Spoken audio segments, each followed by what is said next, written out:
аз съм само 73% истински, което не е много слаб резултат, но не знам, трябва да видя другите.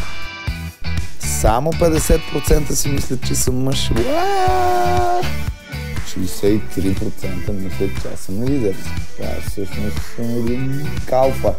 И защо не съм никакъв лидер, айде.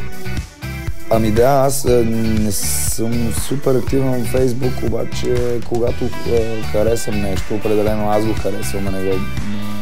Защото вече нямам приятелка и тя не ми влиза в Фейсбук, така е по-лесно.